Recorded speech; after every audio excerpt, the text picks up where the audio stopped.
Hello mga higala og dili na ko higala pero kung molantaw ka aning videoa higala na ta. What? Tungod kay giulan man mi while nagsuroy-suroy diring dapita, mangitaw sa ami og lamian nga pagkaon nga isulod sa among tiyan nga perti na jung pugnawa. Pero ang ending, ang among gipalit bugnaw gyud gihapon, di ba? Pero sige-sige na lang oy, ang importante mabusog ta, di ba?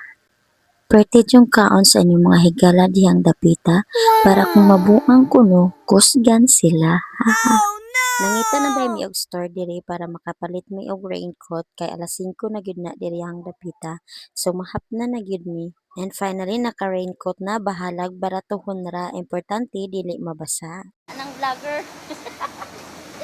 Basta ng vlogger. Nya ready na jud akong sister nga muuli diha, sure na gyud na seryoso na ka.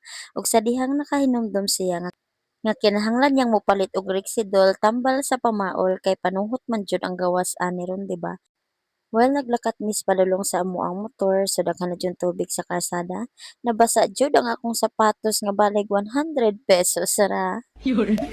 Ug pag-abot sa amo ang motor, gitabunan pa jud sa ni uncle pero ang ending basa gyud gihapon siya.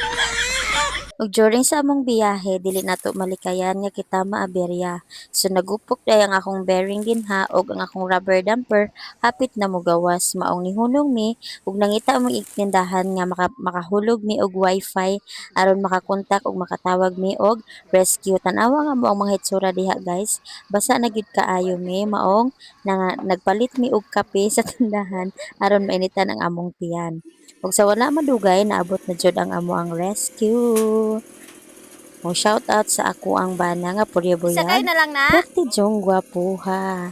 Tungod sa iyahang kagwapo, mapapawaw ka na lang talaga. O kana siya, mauna siya guys. O mao na siya ang akong bana. So dihang dapita ilahan na lang gisakay ang motor sa sakyanan para dili na mag-ayo. Ug makauli na mi padayon kay perti na jud namong pagkatugnawa diha kay from biyahe namo sa Kabankalan nagsige ra gyud siya og ulan so tugnaw na gyud kay gakurog na jud ang akong kalawasan dinha. So nisugod na mi og biyahe padulong uli. Kusog pa jud kayo ang hangin guys, balik kayong tugnawa. So magagi pa jud mi aning lisod kaayo nga dalan ug baling danluga. Makaingon na lang tang, oy, mataktak jud ni ron akong matris diri ba? Oh Hapit na no! dahil may maabot sa amoa dihang dapita ug grabe jung pamugong sa naguyat sa akong motor kay para lang dili matumba. And finally naabot na gyud mi sa amoa kay gisakay man na siya ganiha karon ipakanaog na pod, di ba?